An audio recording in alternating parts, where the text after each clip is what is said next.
Hello guys, it's your quant Julian, and I wanted to do a small video to discuss about my latest Substack post. So feel free, link in bio if you want to have a read, and we will go through like together. So it's about liquidity, and you know that liquidity is so important, especially in the crypto markets, because you can trade assets with different, I would say, level of liquidity because of the market cap and the market maker behind and everything. And I think liquidity is so important to really understand because it will really impact the way you invest and the way you trade. So that's why I wanted, because of like the recent, I would say, small crash we had during the day, discuss about liquidity between decentralized exchange and centralized exchange. So let's get a bit more in detail. So the first thing that you have to keep in mind is like what is liquidity?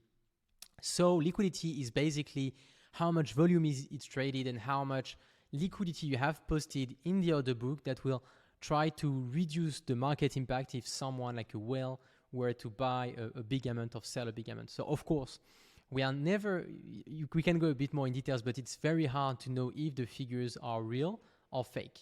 Because could it be wash trading? Could it be the exchange lying and everything? Here we have Binance, KuCoin, and Bybit. And we can have an idea first of like Bitcoin, I think it's on the spot pair, about the liquidity, so the volume, it's a bit different, and then the liquidity on the depth, so how much you have to buy to make the price move of 2% based on the different exchange. So that's a way to approach liquidity, the kind of like a basic way. And then you have the order book with all the limit orders posted and all the depth we can see on the market and how much you have to pay to make the price move. So of course, if you make the price move on Binance, let's say, someone a bot will spot it and will start to sell on Binance to buy back, like let's say on KuCoin.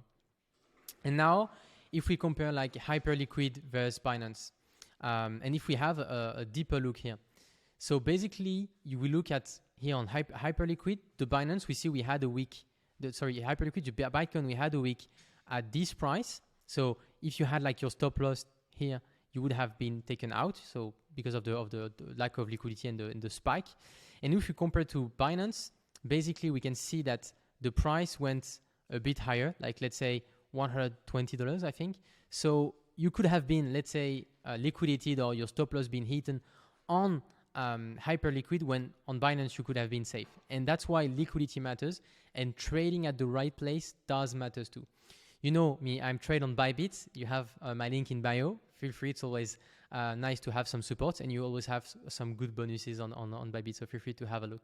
And that's why trading at on the right exchange is so important. I think another example is like Coinbase GMX versus Coinbase, and you can see the same thing, where sometimes also the liquidity they show on the exchange is not the real liquidity. So I'm not saying that for GMX, but on some centralized exchange and decentralized exchange, they are a bit faking how you can see the price move. And that's something to keep in mind. That's why, so be very cautious when you trade on DeFi. And for example, Coinbase is one of very like big and I say transparent players in the industry, and you can see that the liquidity is sometimes very bad because you don't have enough people trading it, and so you have the price moving a bit a weird way. So be also cautious when things look a bit too clean. Most of the time it's like something wrong is hiding behind. So you have also like my Telegram channel, if you want my Telegram link, if you want to DM me. And now let's discuss a bit more in details with two examples of like two crypto. The first one is Solana. You know, I'm a big fan of Solana. We can see that we are on the perpetual on Bybit. It's very liquid. And we can see like we still had some weeks that were, I hope, lower than any other centralized exchange because that's where you are a bit safer to trade. And you cannot be like having your stop loss hidden or even like being a bit shaken out in this position because you have some flush that is going so deep that you can be scared and then react a bit an emotional way. But I wanted to show something interesting. Now we have, I think, one of the lowest in terms of volume on Bybit perpetual, so it's Sweet Coin. So I'm not here to criticize Sweet. You know, I do know a bit the project, but here I'm only talking about liquidity. So here you have something. You can see we have those big wicks that are basically because someone purchased too many like Sweet Coin and you didn't have like enough liquidity, and then you have some market makers or some guys dumping just because they will benefit this week. And I think that's something super interesting. It's like, if you are a trader, there is some hedge in trading. You can have an easy edge like trading these kind of coins because you know it has some weeks. So it could be interesting in posting liquidity a smart way to get executed, for example, here you see you have a bot detecting you have something, and then you will post liquidity, be executed, and buy back lower, and then you can build way more advanced, I would say, strategy. So if you are aware about the liquidity, it can also be a competitive advantage, and that's the thing I wanted to mention. So I don't want to go a bit too much in details.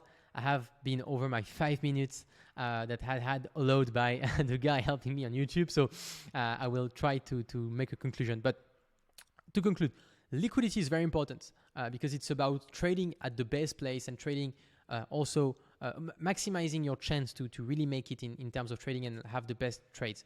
But liquidity is also interesting in how you approach trading and how you approach investing.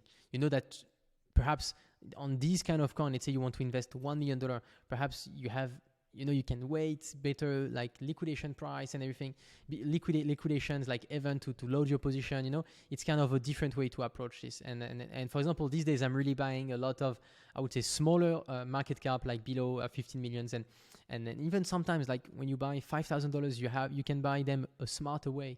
And that's the thing I wanted to mention here. So hope you like the video.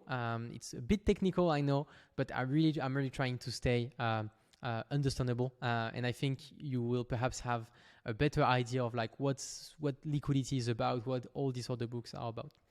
So thank you very much for your time. Feel free to like, share, subscribe, use my Bybit link in the bio. And if you want to share me like any other exchange you trade on, I'm also open to trade somewhere else and test other things. And let's catch up soon.